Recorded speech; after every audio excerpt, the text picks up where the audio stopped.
Let's talk about Top Gun. Alan, you saw it. I loved it. I saw it. Some annoying guy kept walking out and going to the bathroom. And well, yes, that was me. I was there. But okay, Top Gun Tuesday was yesterday. You were able to get into an early screening of Top Gun Maverick. Alan, now that people have seen it, what are your thoughts? I'm debating on it, but I think this is about as perfect a sequel as you can get. Right from the start, they just give you, I'll just say, if you like the first movie, the first Top Gun, you're going to absolutely love this movie. And it just brings back all the feels right from the beginning.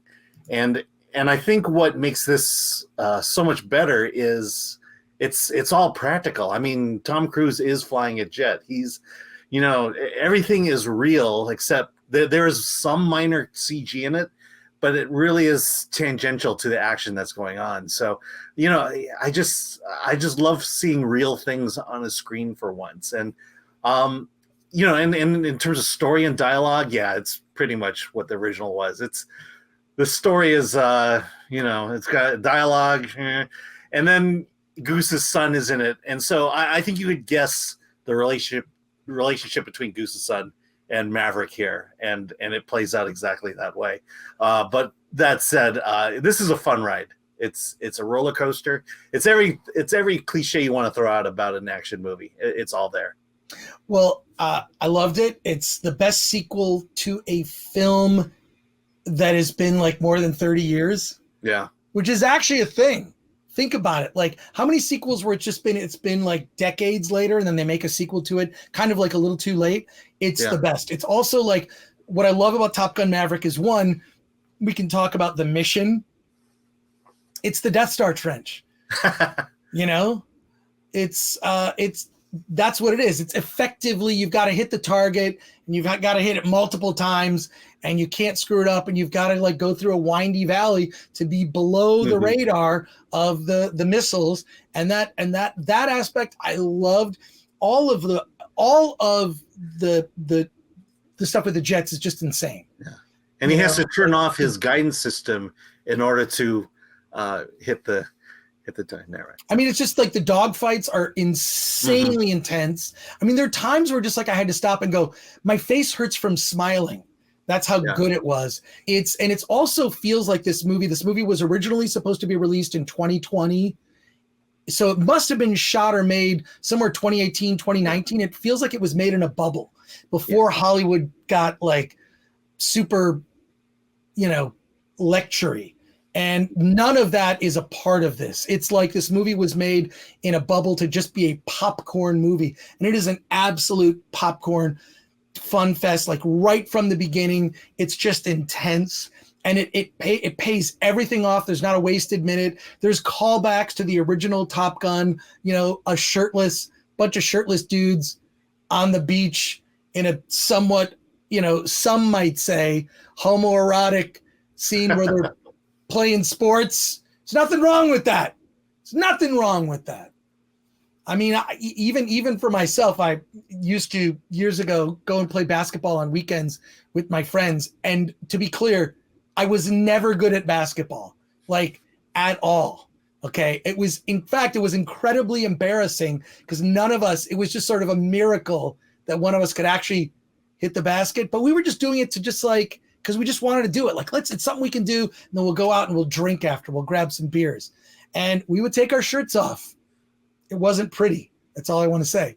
But there's callbacks to that. There's, and the other thing I do like about it as well, this isn't always true. You didn't have to know the original to enjoy this. You could literally just go see Top Gun Maverick. So, and I'm actually seeing it again because as soon as I saw it, I'm like, I want to see that movie again. It's the kind of movie that Hollywood can't seem to make anymore. And the other thing that convinced me of that, Tom Cruise is to me, Tom Cruise is one of our last movie stars. Mm-hmm. He doesn't go off on social media about things where you just go, I didn't know Tom Cruise was like that. The only kind of issue he kind of championed was soap opera effect. There's a video that Tom Cruise put out about the soap opera effect on TVs as like, please don't do that. You ever walk into a Costco and you're watching like Return of the Jedi is on the TVs and you're like, excuse me, I don't know why I'm sneezing there. And you see it just looks weird because it looks like it's a soap opera. It looks like it was shot on video. Yeah. He did a video like saying, stop doing that. It makes these movies look bad. He really is a fan of the cinematic experience. He has a cause, and it's all for filmmaking and the theater going experience. Right. So in any case, I love like the Tom Cruise. You really feel it too, just his charm in it. They don't do anything to belittle his character. What is it, Pete Mitchell, right? Like there's nothing where they kind of like, oh, he's schooled by the even better female cadet, which is something that you just sort of like groan or roll your eyes when you see in a movie, which is often you'll see something like that in a movie, and there's nothing like that in the film. It's just, it's just pure fun. And it, I don't know, it's like, it just makes me want to see it again. And I haven't felt that way about a movie in a long time. RRR is a movie I felt that way, The Northman, and this. I would say that that's sort of shaping up to be, my, at least on my favorite movies of the year. I'm not going to say top 10, but favorite movies of the year so far are RRR, which is actually on Netflix now. So you can finally see it, or go on June 1st with me. I'll be seeing it at the Lemley in Pasadena on Colorado Boulevard. Join me there. We'll go out for drinks after. It'll be fun. And then we'll probably go to the Yard House. There's a Yard House close to across the street. I'll remind you. But it's a popcorn movie, and it's a blast. And what's amazing is I didn't ever feel that the movie was too digital. That's the other thing, right? It really did a good job of explaining to you like what the mission was through computer graphics that, okay, I'll give it, the computer graphics were a little bit much, but at least tells you the geography and what the goal is, what they're trying to accomplish, right? And the effects in the actual film, the dog fights, the jets, never felt digital. Never felt digital to me. So I don't know, man. One of my favorite movies this year, recommend seeing it in an IMAX screen, or at the very least a Dolby Digital screen. I can't rave about it enough. I'm taking my daughter to see it in 4DX. I think that would be great for that to see it in. That's a movie to see 4DX. If you've not experienced a movie in 4DX, jump on that train. You're gonna love it. I think this is the perfect movie for 4DX. It is. I've seen. God, what did I see? I saw Ant-Man. I saw Godzilla, King of the Monsters. We saw Ant-Man. I think I was there with you. Yeah. We saw Ant-Man in 4DX. I mean, it is the chairs vibrate. They kind of like shake. You'll get sprayed on a little mist of water. What else do they do? It's crazy. Yeah, I'm sure there's air effects. I think there'll be a lot of air effects in this one. You get blown, meaning they're blowing air. Don't get too excited. But you can also adjust the level effects of the little 4DX effects. You can also turn off the water if you don't want to get sprayed. But hey, we've gone an hour and 25 minutes. We have to wrap it up. And I'm really sorry we do. Alan, you could keep going and go into all the chats. Let's go real quick. Yeah, let's just run through it real fast. We can get through. Shucksy, Chris's bladder is Alan's one weakness. Yeah, my bladder is Adam Iglesias. It hurts that he gets honored like this and not Luke Skywalker, but good for them. Yeah. Goober, Chris feels the need to pee. That's a good one. I'll take it. Ben, what are your favorite horror movies before you leave? I can't go through all of them. I'll give you two. John Carpenter's The Thing, 1982, and the 1968 version of Night of the Living Dead by George Romero. In fact, I wrote an essay about it in a book called My Favorite Horror Movies of All Time. I wrote a chapter of that book, and I wrote all about Night of the Living Dead, and it's the best chapter of that book. I will say Full Moon Features has a new podcast. Charles Band interviews John Carpenter, and Charles Band gave John Carpenter his first job in movies, and under a different name. It's John T. Chance. Oh, that's funny. John Carpenter. Yeah. Jose Contras Raz. I saw it in IMAX, packed theater with lots of military veterans. I had so much fun.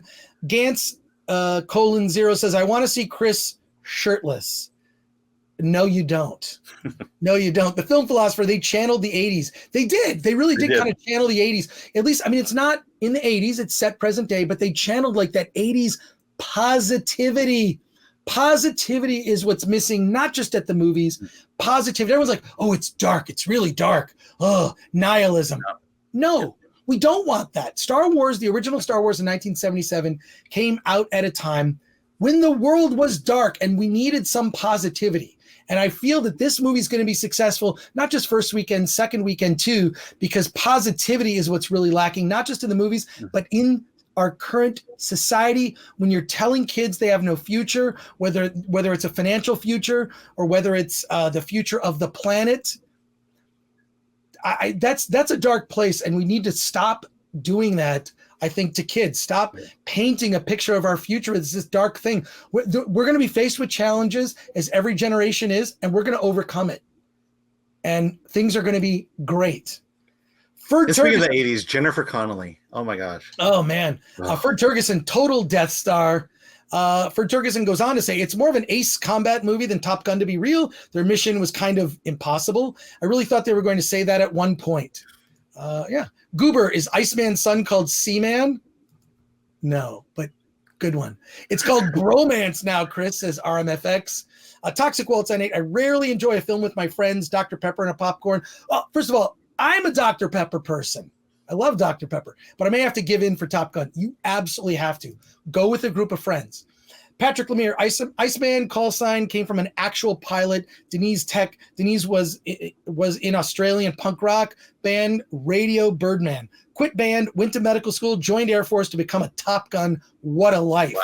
I'd like to see a documentary on that. I'm talking RRR tonight in 40 minutes on my channel with some very special guests. Zax has a channel. Go to Zax's channel after this stream ends and join the chat there for some talk about RRR. And we have a last super chat here. We'll wrap it up. Silverlock for $4.99. Thank you. Loved your award show. Watched Tango Shalom, and it was so positive. Made me feel good. You're right. It's a feel-good movie. It's and Rob Burnett was a producer and editor on the film. Check out Rob Burnett's channel, Robservations. If he still is it called Robservations? I think he changed the name. Yeah, he did. I forgot the name of it, but yeah, he did change it. He did change the name, but what are you going to do? But Silverlock, so happy. I hope you discover some other ones. I would recommend Donnie's Bar Mitzvah. If you're looking for a very politically incorrect comedy, Donnie's Bar Mitzvah, strongly recommend. Thank you for that. And Toxic Waltz N8, oh, Mr. Pibb is superior. I'm a Mr. Pibb guy too. I'm like, I don't know. Pibb, Dr. Pepper, that's where I go. And Ferd Turgeson says Jennifer Connelly is my number one crush. She looks so hot in this, and she hasn't done like a lot of actresses. They reach a certain age, they lean into doing the surgery. You don't need it. Age naturally. Keep yourself in shape and do your best. I'm doing my best, but I will say, I don't like the way I looked on our award show.